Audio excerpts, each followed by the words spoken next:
시청하시기 전에 STV 상생방송 구독과 좋아요, 알림 설정까지 눌러주세요.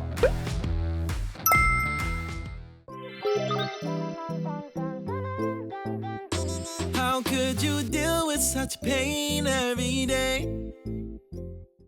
때때로 머리를 들어 북쪽 임금이 계신 곳을 바라보고 남모르는 눈물을 하늘 한쪽에 떨어뜨리는도다. 인생의 품은 뜻을 비옵니다 하나님이시여. 안녕하세요, 송수진입니다. 좀 전에 제가 읽어드린 식구는 조선 중기의 무인 박일로의 노계가 중 일부인데요. 자신의 심경을 하나님께 고하고 비는 내용입니다.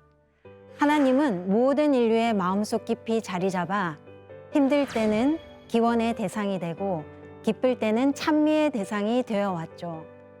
또한 구도자들에게는 도의 성취를 이루게 해주는 분이었는데요. 오늘은 하나님이 어떤 분인지 이야기 나눠보겠습니다. 네, 도움 말씀 주실 이강옥 소사님 모셨습니다. 소사님 안녕하세요. 네, 반갑습니다. 네. 지난 두 번에 걸쳐 춘생추살 1장 내용인 천지가 인간 농사를 짓는 우주일련에 대해 살펴봤는데요. 소사님께서 1장의 내용을 간단히 정리해 주시겠어요? 네, 하늘과 땅이라는 것이 아무런 방향도 없고 목적도 없이 둥글어가는 것이 아니죠. 네. 봄철에는 물건을 내고 여름철에는 기르고 가을철에는 열매를 맺고 겨울철에 폐장하는 생장 염장의 법칙으로 지구가 1년 초목 농사를 짓듯이 더 큰 주기인 우주 1년도 사계절의 순환 원리로 인간 농사를 짓고 있습니다. 네. 그래서 태상 정도사님께서 내려주신 우주 1년의 순환 주기 도표를 통해 지구의 생장 염장하는 1년 사계절이 있듯이 우주에도 봄, 여름, 가을, 겨울이 있다는 것을 알 수 있었습니다. 네. 제가 시작하면서 옛 식구를 하나 읽었는데요. 이 글을 보면 하나님이라는 말은 우리 조상님들이 원래 사용했었다는 것을 알 수가 있습니다. 오늘 하나님에 대해 공부하는 시간인데요. 우주일련과 하나님의 어떤 관계가 있는 건지 먼저 말씀해 주시겠어요? 네, 앞 시간에 살펴봤듯이 상제님께서는 내가 천지를 주재하여 다스리되 생장 염장의 이치를 쓰나니 이것을 일러 무의이하라 하느니라 라고 하셨습니다. 네. 생장 염장이 상제님께서 우주를 통치하시는 통치 법도라는 건데요. 네네. 이 법도를 따라 봄에는 생명이 탄생하고 여름에는 성장하고 가을에 열매를 맺고 겨울에는 휴식을 취하는 것입니다. 네. 그럼 식물이 봄과 여름에 나서 자란 목적이 무엇이겠어요? 네, 바로 가을에 열매를 맺기 위함입니다. 네. 천지의 대덕이라도 춘생추살의 은위로서 이루어지느니라 라고 상제님께서 말씀을 해주셨는데요. 문자 그대로 춘생추살은 봄에는 낳고 가을에는 죽인다는 뜻인데요. 네. 가을에 식물이 말라 죽으면서 열매를 맺는 것을 생각하면 추살은 단순한 죽음의 의미가 아닌 결실의 의미가 내재되어 있다고 하겠습니다. 네. 그렇군요. 여름철에서 가을철로 넘어갈 때 추살 기운이 들어오잖아요. 이것을 태상 종도사님께서는 음양오행의 상급과 상생으로 말씀해 주셨습니다. 네, 그렇습니다. 태상 정도사님께서는 우리가 살고 있는 이 시점은 금 기운과 화기운이 교역을 하는 때다. 그런데 쇳덩어리를 불에 넣으면 다 녹아버리듯 금화가 서로 상극이 되어서 개벽이라는 대변혁이 일어난다고 하셨습니다. 그러면 인간 농사 짓는 우주 일련에서는 무슨 일이 일어나는 것일까요? 이에 태상 정도사님께서는 이 우주의 하추 교역기는 사람 개벽을 하는 때다. 사람 개벽을 한다는 것은 천지가 지난 선천 5만 년 동안 낳고 기른 인간의 시종자를 추리는 것이다. 지금은 천지에서 사람의 알갱이를 결실하는 때다라고 하셨는데요. 네. 그 인간 시종자 생명의 알갱이 열매를 추수하기 위해 천지의 농부이신 상제님 하나님께서 인간으로 이 땅에 강세하신 것입니다. 그러므로 우리가 하나님이 어떤 분인가를 알기 위해서는 반드시 인간 농사를 짓는 우주 일련을 알아야 하는 것이겠죠. 아, 네. 우주의 여름에서 가을로 바뀌는 하추교역기. 추수의 시간대가 되어서 사람 시종자를 추수하기 위해서 인간으로 오신 참 하나님, 상제님에 대해 오늘 알아보는 시간인데요. 이와 관련한 태상 종도사님의 말씀이 있죠. 오늘의 주제이기도 한데요. 제가 한번 읽어보겠습니다. 우주년에는 사람 농사를 짓는 우주의 절대자 하나님, 다른 말로 상제님이 계신다. 상제는 윗상자, 하나님 제자다. 상제라고 할 것 같으면 만유를 다스리시는 원 하나님, 가장 높으신 하나님을 말한다. 네, 지금은 역사를 잃어버려 상제님이란 호칭보다는 천주님, 하나님, 미륵부처님이란 용어들을 많이 사용하고 있는데요. 네. 태고 시절부터 우리 한민족은 하나님을 삼신상제님, 상제님이라고 불러왔습니다. 네. 그래서 상제님을 모시던 문화가 아직도 우리나라 곳곳에 남아있는데요. 소사님께서 대표적으로 남아있는 상제 문화에는 어떤 것이 있는지 소개해 주시겠어요? 예, 상제님을 모시던 대표적인 의례가 제천 문화입니다. 네. 1897년 10월에 고종 황제께서 원구단에 황천상제라는 신유를 모시고 천제를 행하고 황제로 등극을 하였습니다. 네. 그리고 태극전으로 돌아가서 대한제국의 탄생을 알리는 조서를 반포하였는데요. 네. 이처럼 황제로 등극을 할 때 가장 먼저 한 일이 상제님께 천제를 올리는 일이었습니다. 네네. 하늘에 계신 상제님을 대행하여 땅에서 황제로서 천명을 다하겠노라고 고하는 것이 천제였는데요. 네. 다시 말해서 우리나라는 애로부터 제천 문화를 모든 가르침의 근본으로 삼았기 때문에 그 제천 행사가 환국, 배달, 고조선 계속 그렇게 이어져 왔는데요. 네. 제천 행사는 국가 차원에서 정성을 들이며 백성들의 뜻을 상제님께 구하고 네. 상제님의 천명을 받아내리는 그런 행사였습니다. 네. 그래서 고조선 시대에 천제를 올리던 제천단이 강화도 마리산에 있는 참성단이지 않습니까? 네, 그렇습니다. 참성단에서는 매년 10월 3일에 천제를 올리고 있는데요. 네. 전국체전이 열릴 때도 천제를 올리고 성화를 체화하고 있습니다. 그 밖에도 천제를 올렸던 곳들은 태백산 천제단, 네. 부산 해운대 장산 천제단, 지리산 노고단 등이 있습니다. 그리고 학교에서 역사 시간을 통해 부여와 고구려에서 온 백성이 모여서 하늘에 제사를 지내고 회의를 열어 며칠 연이어 술을 마시고 노래를 부르며 춤추며 영구와 동맹을 거행했다는 건 잘 알고 계시죠? 네. 예. 그것도 하나님이신 상제님께 올리는 제천 문화였습니다. 앞서 근데 대한제국을 건국하면서 원구단에서 상제님께 천제를 올렸다고 말씀하셨는데요. 대한제국 시기에 제정된 애국가 가사에도 상제님을 기리는 내용이 담겨 있다고 하죠. 네. 1900년대 초 구한말 대한제국 당시 제정했던 대한제국 애국가에는 지금의 하느님이 보호하사 우리나라 만세라는 구절 대신에 네. 상제님께서 우리 대한을 도우소서, 상제께서 우리 황상을 도우소서라고 되어 있습니다. 네. 그처럼 상제님이라는 존재는 우리 역사와 문화와 정신의 뿌리가 되어 지금까지도 면면이 전해져 내려오고 있는 것이죠. 네. 상제님을 모신 문화는 우리 전통 음악에도 있는데요. 고구려 광개토 대왕께서 전쟁을 하기 위해 진군할 때 병사들 사기를 북돋우기 위해 네. 노래를 부르게 하셨는데 그 노래가 어아가입니다. 네. 가사를 보면 상제님의 큰 언덕을 우리 배달 민족은 영세토록 잊지 못하리로다라는 부분이 있습니다. 네.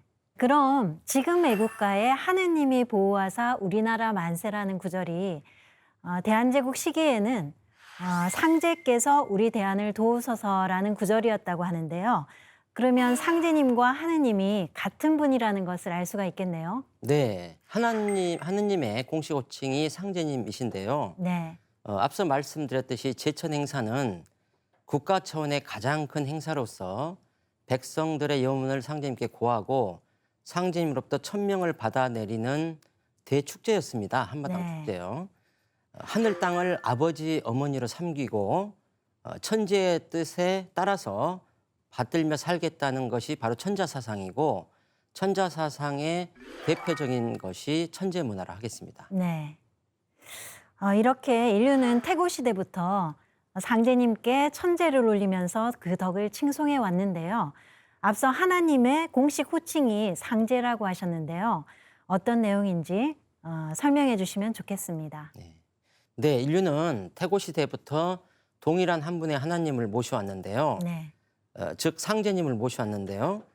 그러나 지금은 각 종교에서 상제님을 미륵부처님, 하나님, 알라신, 천주님 등으로 다르게 부르고 있죠. 네.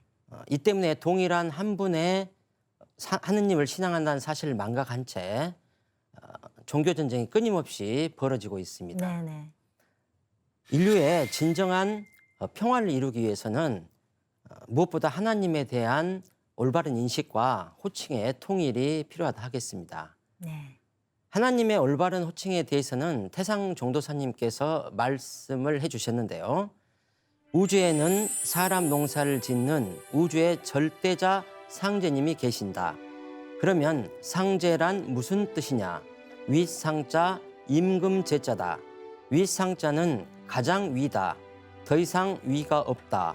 더 높은 자가 없다는 뜻이다. 그러므로 임금제자는 본래 하나님 제자다.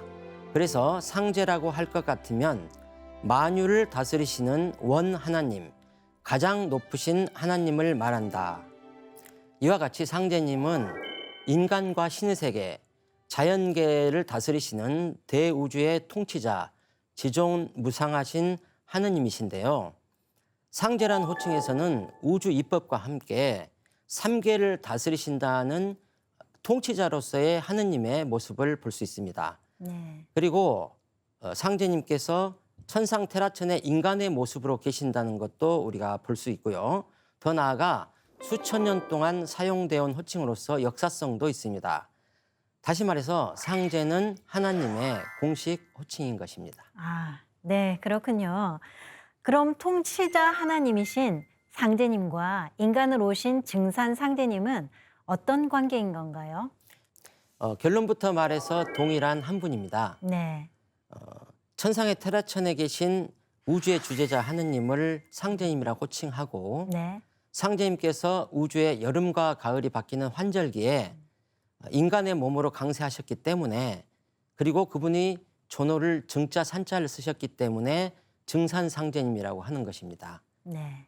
인간으로 오신 인존 천주님, 상제님이 바로 증산 상제님이십니다.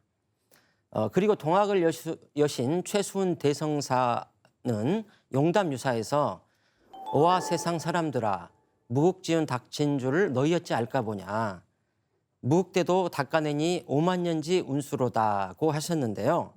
무국대도는 모든 것을 포용하고 통일하는 조화정신, 네. 다시 말해 만물을 통일 성숙시켜 우주의 완성과 목적을 성취하는 상제님의 대도 진리를 말합니다. 네. 갈 우주의 통일, 조화정신, 수렴정신을 가지고 인간으로 오신 상제님께서 내놓으신 후천 5만 년 진리가 무국대도인 것이죠. 네. 그래서 증산 상제님을 무국 증산 상제님이라고도 합니다. 네. 그렇군요. 그래서 상제님께서는 당신님의 대도 진리는 유불선을 모두 포용하고 통솔한다라고 말씀하셨군요. 태상 종도사님께서도 도란 매듭 짓는 열매다. 유교, 불교, 기독교 등 기존 문화권의 교는 꽃이요, 도는 성숙한 열매다. 증산도는 정치, 종교, 경제, 문화, 사회 등 각색 부문이 모두 하나로 합일된 열매 문화다라고 말씀하셨고요. 그러면 지금 지구상에 수많은 나라들이 있는데요. 그 많은 나라 중에서 우리나라에 상제님께서 오신 이유가 무엇인가요? 예, 상제님께서 왜 우리나라에 오셨는지 네. 상제님 말씀부터 우선 살펴보겠습니다. 네. 도전 2편 36장을 보면 이 세상에 조선과 같이 신명 대접을 잘하는 곳이 없으므로 신명들이 그 은혜를 갚기 위하여 각기 소원을 따라 꺼릴 것 없이 받들어 대접하느니라라는 말씀이 있습니다. 네. 우리나라는 상제님과 천지 신명을 받들어 참된 가르침을 받아내려 인류의 시험 문명을 개창한 인류 문명의 종주국이고 제사 문화의 본 고향이기도 합니다. 네. 이런 인연으로 상제님께서 우리나라에 오시게 된 것입니다. 네. 그리고 상제님께서는 주역은 개벽할 때 쓸 글이니 주역을 보면 내 일을 알리라고 하셨는데요. 주역에는 건, 감, 간, 진, 손, 이, 곤태라는 8괴가 있습니다. 네. 그중에서 동북방을 가리키는 괴가 간괴인데요. 네. 춘생추살 71쪽을 보면 상제님께서 우리나라에 오신 이유를 주역의 괴로 풀이하신 말씀이 있습니다. 주역에서 종어간, 시어간이라고 했다. 간방에서 매듭을 지어 간방에서 새로 시작한다는 말이다. 우리나라가 바로 간방이다. 그래서 상제님이 이 땅에 오셨다. 종어간하기 위해서 3개 대권을 가진 우주의 주제자 상제님이 바로 이 땅 간방 땅에 오셨단 말이다. 간방이란 씨 뿌리고 열매 맺는 곳을 말합니다. 네. 그래서 상제님께서 우주의 가을철을 맞아 천재 열매를 추수하시기 위해 이 땅 간방에 강세하신 것입니다. 네, 상제님과 태모님의 말씀과 행적을 담은 도전에는 동방의 조선은 본래 신교의 종주국으로 상제님과 천지신명을 함께 받들어 온 인류 제사문화의 본 고향이니라라는 구절이 있죠. 우리나라가 제사문화의 본 고향이자 우주 가을철에 열매 맺는 땅이어서 상제님께서 동방의 이 땅에 오셨다. 이렇게 정리할 수 있겠군요. 네, 그렇습니다. 그리고 태상 정도사님께서 상제님께서 우리나라로 강세하신 이유를 인류 역사상 처음으로 지리, 즉 땅의 이치로 말씀해 주셨는데요. 네. 우리가 살아가는 땅은 참으로 중요하죠. 땅은 기가 충만한 살아있는 생명체입니다. 네. 사람은 하늘의 생명인 운도 받지만 땅의 생명인 기를 받으며 살아갑니다. 햇빛이 잘 드는 양지 바른 곳은 포근해서 지내기 편하고 네. 늘 바람 불고 추운 곳은 그만큼 지내기 힘들어지죠. 그리고 땅에서 나오는 모든 곡식은 바로 땅의 기가 만들어 놓은 결정체입니다. 사람의 생명을 유지하는 데 꼭 필요한 것이죠. 그래서 사람은 얼마나 좋은 운을 받고 얼마나 좋은 길을 받느냐가 생명의 지속성에 큰 영향을 주게 됩니다. 네. 그중에서도 땅 속에 흐르는 생기가 모이는 것을 혈이라고 하는데요. 네. 생기는 바람을 만나면 흩어지고 물을 만나면 멈추게 됩니다. 네. 네. 그래서 풍수지리에서 바로 물과 바람의 적절한 배추가 필수적인 것이죠. 생명의 기운이 감도는 혈자리를 그래서 지리학에서는 명당으로 말하고 있습니다. 네. 상제님께서 우리나라에 오신 이유가 풍수지리에서 말하는 혈자리와도 관계가 있다는 말씀이신가요? 네, 맞습니다. 네. 그럼 우리나라가 어떤 곳인지 태상 정도사님의 말씀을 한번 읽어보겠습니다. 네. 지정학상으로 우리나라가 지구의 혈이다, 명당이다. 우리나라를 위해서 전 지구가 형성되어 있다. 세계 지도를 펼쳐놓고 보면 우리 한반도를 중심에 두고 일본이 왼편에서 감싸주었다. 이렇게 좌측에 붙은 건 청룡이라고 한다. 집으로 말하면 담이라고 할까? 일본이 우리나라를 바싹 감아주었다. 일본은 좌청룡 중에서도 내청룡이다. 그리고 저 아메리카가 외청룡이다. 또 우측에 붙은 건 백호라고 한다. 중국 대륙에서 저 싱가포르까지가 내백호다. 백호가 튼튼해야 녹줄이 붙는다. 그런데 중국 대륙이 얼마나 육중한가. 아프리카도 한 6억 이상이 사는 굉장히 큰 대륙이다. 그 앞에 아프리카가 외백호다. 호주 저쪽은 안산이고 또 대만과 중국 대륙 사이가 물 빠지는 파다. 마지막으로 제주도가 기운 세우는 것을 막아주는 한문이다. 그렇게 해서 우리나라가 이 지구의 중심축이다. 땅이 좋아야 사람도 잘 살 수가 있겠죠. 네. 땅의 기운이 사람의 기혈을 뚫어주거나 기운을 강하게 해주는 명당은 과연 어떤 곳일까요? 지리학에서 명당의 조건으로 좌우로 청룡과 백호가 그 혀를 감싸주고 네. 앞으로는 안산이라는 산이 있어야 하고 내명당수가 흘러야 하고 그물이 빠지는 파가 있어야 합니다. 그것을 고루 갖춘 지구의 유일한 혈 명당자리가 바로 한반도인 것입니다. 네. 아마 지구 전체를 놓고 지리를 보신 분은 태상 종도사님께서 유일하시지 않을까 싶은데요. 태상 종도사님의 말씀을 듣고 세계 지도를 살펴보면 비록 크기는 작지만 우리나라가 정말 지구의 혈자리라는 것을 알 수가 있겠네요. 지구에서 생명 기운을 잉태하고 있는 문명의 자궁, 혈자리가 바로 우리나라입니다. 네. 하늘의 모든 생명 기운을 갖고 이 땅에 오신 상님께서는 땅의 모든 기운을 머금고 있는 혈자리, 지구의 명당인 한반도 땅으로 오실 수밖에 없었던 것입니다. 네. 그래서 태상 종도사님께서는 대우주 천체권이 형성될 때부터 본래 이 하추교역기, 가을 개벽이 일어날 때는 시종자를 거두는 절대자, 결실 문화를 가지고 오시는 분이 우리나라에서 오시게 되어져 있다 이렇게 말씀하셨는데요. 지정학상으로도 그렇고 역사적인 측면에서도 그렇고 입법적으로 아주 그렇게 정해져 있다라고 말씀하셨는데요.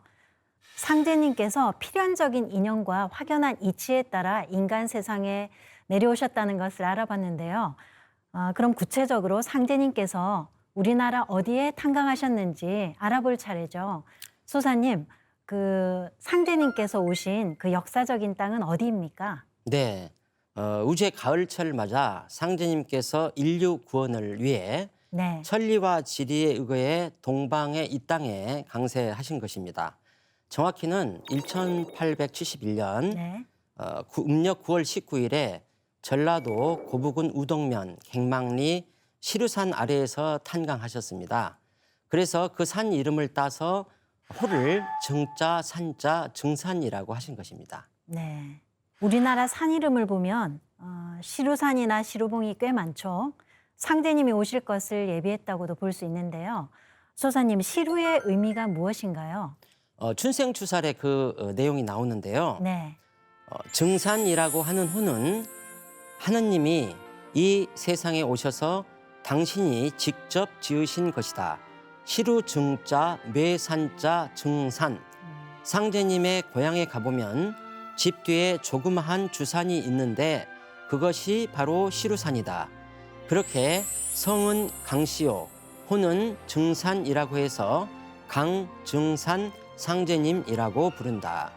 다시 말해서 인간 세상을 추수하러 오신 참 하나님의 존호가 강증산이다. 그래서 그 참 하나님의 진리를 집행하는 도체를 증산도라고 이름하게 되었다라고 태상 종도사님께서 말씀해 주셨습니다. 이 시루의 의미를 제대로 해석할 수 있을 때 상제님의 인류 구원의 법방 소식을 온전히 깨달을 수 있겠습니다. 네. 도전 2편 38장에 시루에 대한 상제님의 말씀이 있는데요. 네. 우리 MC님께서 한번 읽어주시겠습니까? 네, 알겠습니다. 세상에 시루만큼 큰 그릇이 없나니 황하수에 물을 길어다가 부어보아라. 아무리 부어도 시루에 물을 못 채울 것이로다. 시루는 황하수를 다 먹어도 오히려 차지 않으니 천하의 그릇 중에 제일 큰 것이 시루니라. 상제님께서 이 땅에 이제 강세하시면서 우주 안에 신명과 인간과 동물들 어느 하나 예외 없이 그들이 원하는 소원을 들어주시겠다는, 상생의 세상을 열어주시겠다는 뜻을 품고 오셨습니다. 네. 그런데 시루는 모든 것을 익힐 수 있는 그릇이죠. 네. 시루에 쌀이나 곡식을 넣고 찌면 가장자리부터 시작해서 안쪽 중심까지 완전히 푹 쪄서 익는 것을 볼 수가 있죠. 이처럼 증산이라는 존호에는 미성숙된 선천의 문화와 종교를 모두 익히 고쳐서 통일 성숙시켜서 우주의 이상을 완성한다는 의미가 있습니다. 네. 이런 하나님의 구원 섭리의 뜻을 갖고 있고요. 그래서 태상 종도사님께서 하나님의 존호, 증산에 담긴 뜻 그대로 하나님의 대도 진리를 증산도라고 정명해 주셨다는 것을 알 수 있습니다. 네. 그렇군요. 그러면 상제님의 존호인 증산에 담긴 깊은 뜻을 지금 알아봤는데요. 그런데 왜 수많은 성씨 중에서 상제님께서 강씨의 성을 선택해서 오셨는가요? 예, 여기에는 역사적 배경이 있습니다. 네. 이에 관한 태상 종도사님의 말씀을 살펴보겠습니다. 네. 본래 인간 세상에 성을 붙이신 분이 태호 복희 씨였는데 그 성이 바람 풍자다, 풍씨다. 헌데 이 풍씨가 얼마 내려오다가 문을 닫고 그 후 한 300년이 지나서 다시 처음으로 나온 성이 신농시의 강씨다. 그래서 상제님이 강씨로 오시면서 말씀하시기를 지금은 원시로 반본하는 때다. 지금은 인간 세상이 다시 뿌리로 환원하는 때가 돼서 내가 성의 원시인 강씨성을 가지고 오게 되었다고 하셨습니다. 네. 지금 모든 생명이 근본으로 돌아가는 가을 개벽기이므로 원시 반본의 이치에 따라 상제님께서 현존하는 성씨 중에서 인류 최초의 성씨인 강씨성으로 오신 것입니다. 네. 오늘은 우주의 가을철을 맞아 인간을 구원하시기 위해 동방의 이 땅에 인간으로 오신 우주의 주제자 증산 상제님에 대해 알아봤는데요. 소사님, 오늘 내용을 정리해 주시겠습니까? 네, 알겠습니다. 이번 시간에는 생장, 염장의 법칙으로 우주를 주재하시는 하나님의 바른 호칭이 상제님이라는 것을 알아봤습니다. 그리고 인간으로 오신 상제님께서 왜 한반도로 강세하셨으며 네. 강시성으로 오셨는지에 대해서도 살펴봤습니다. 네. 원인 없는 결과가 없듯이 증산 상제님께서는 대자연의 이치와 역사성에 의해 이곳 한반도에 강세하신 것인데요. 시루를 뜻하는 증산이란 존어에서 알 수 있듯이 상제님은 선천 봄 여름 생장의 시간대에 미성숙한 문화와 가르침을 완성시키고 통일시켜 모두가 한 집안, 한 가족처럼 살 수 있는 후천의 새 세상의 길을 열어주신 것입니다. 가을에 통일 시간대를 맞아 이제 인간으로 강세하신 상제님의 진리로 네. 전 인류는 하나가 될 수 있습니다. 네. 시청자 여러분 모두 가을의 결실 진리 증산도를 통해 상제님의 대도 진리의 열매의 맛을 직접 맛보시길 바라겠습니다. 네, 수호사님 정리 말씀 감사합니다. 그럼 다음 시간에는 어떤 이야기를 해주실 건가요? 네, 다음 시간에는 미륵 부르신 상제님을 친견하고 상제님의 강세를 예비한 네. 진표 대성사, 동서양의 문물을 두루 섭렵하고 지상의 천국을 건설하려 했던 인류 역사상 최초의 세계인이었던 마테오 리치 이마두 대성사의 구도 과정과 상제님의 지상 강세를 선포하신 동학의 최순 대성사에 대해서 알아보도록 하겠습니다. 네, 다음 시간도 기대가 되는데요. 우리나라에는 시루봉이 70여 개가 넘는다고 하죠. 각 지역마다 시루산이나 시루봉이 몇 개씩은 있다는 이야기인데요. 날씨 좋은 날 가까운 시루산을 찾아 시루에 담긴 깊은 뜻을 사색해 보는 것도 좋을 것 같습니다. 소사님 오늘 말씀 감사드립니다. 네, 고생하셨습니다. 네.